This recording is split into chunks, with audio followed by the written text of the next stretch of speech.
In this video, I'm going to show you a new feature of Interform version 2021, which is called spool file enrichment. Now, I'll give you a scenario to describe where you would use this and how it works.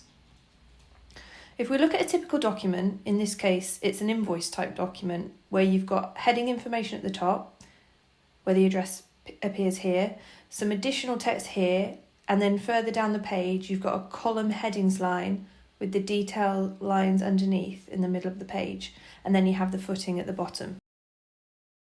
Typically within Interform, we would have an overlay that deals with the heading information and it places it on top of the page and makes them bold or draws boxes around it and so on. And then when we come to process the detail lines, we would take them individually and pass them into a second sub overlay and use that as a repetition down the page, so you only have to define the formatting of one individual line and then you repeat the process down the page. Now, if you wanted to access information that's in the heading area, it's not possible using that technique because when the process runs, you take in each individual line of the detail area and you only get access to the details that are on that line. So if you wanted to reach out to another location in the document, say pick up the customer code in the heading, we'd have to do it a different way and it becomes a little bit more complicated. So what the enrichment definition does allow us, I'm just going to flip on to the green screen. It allows us to define within the heading area some scan details for pickup rules. In this case, I'm looking at line 13 starting at column 60.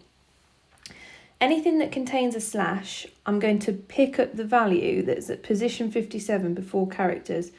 So let me just go back to my sport file. I'm taking this, which is represented by the 1004 in this case, and because it's got a slash in that area, that's what I'm scanning for and that's what I'm picking up. And then I'm replacing that information that's picked up onto another area which starts at line 30, ends at line 42, and I'm placing that value into position 80. So the output from that, if I just show you the results of this, what we have now is the 1004 from the heading section has been placed alongside in position 100 down on this page. And if you look at the other pages, you'll see that it's only adding this detail in for wherever there's detail on the defined. So now within the sub overlay, we can now pick anything off this line. If you wanted to make a barcode which contains the customer code plus a serial number, we could do that if you wanted, to insert a picture of that particular product. By making it customer related, you could concatenate a string from the customer code with serial number and then use that to look at pictures folder and insert the picture. I hope you found this video useful, and if you would like any more information on our products or a how-to guide, don't hesitate to get in touch with me or any of the LogicMate team today.